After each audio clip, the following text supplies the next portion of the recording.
Sydney Sweeney, elle a vraiment le même caractère que Cassie dans Euphoria. Elles sont pareilles. Dans la série Cassie, on voit qu'elle vit très souvent pour le regard des hommes et qu'elle fait tout pour avoir leur attention. Et là, avec les dernières campagnes de Sydney Sweeney, tout est en accord avec ce que Cassie ferait, mais vraiment tout. Donc là, en ce moment, elle est gérée d'une marque de jeans American Eagles, et il se trouve que les campagnes pour la marque ont été assez problématiques. La première était le fait que c'est une marque de jeans, mais ils ont trouvé le moyen de mettre uniquement sa poitrine en avant, uniquement dans une vidéo.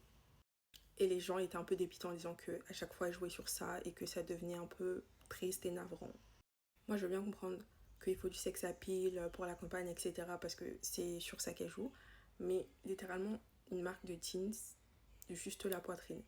C'est même pas les jambes, les fesses ou quoi, non, la poitrine. Mais encore ça, c'est pas la campagne la plus problématique qu'elle ait faite avec eux. La vraie campagne qui a posé problème, c'est une campagne où elle parle de ses gènes, du fait qu'elle soit blonde aux yeux bleus et qu'elle a de bons gènes.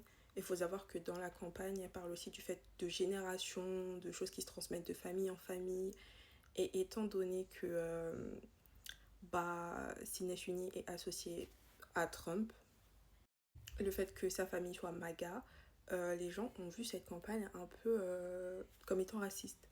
Parce que le fait qu'on sache que dans mon entourage vote Trump, et que toi, blonde aux yeux bleus, tu fais une pub où tu parles de tes gènes, que ça se transmet de famille en famille et que tu as de bons gènes, les gens ont trouvé ça vraiment limite. Après, ça a été ajouté très discrètement à la campagne. Étant donné que le mot jeans et gènes, c'est très similaire en anglais, elle a joué sur cette similitude-là en ayant une prononciation qui pouvait très bien se prêter à l'un comme à l'autre. Donc les gens trouvaient ça déplorable vis-à-vis de ce qui se passe aux États-Unis, la situation politique, ce que Trump fait, en disant j'ai de bons gènes, je suis blanche, je suis blonde, aux yeux bleus, je suis la référence.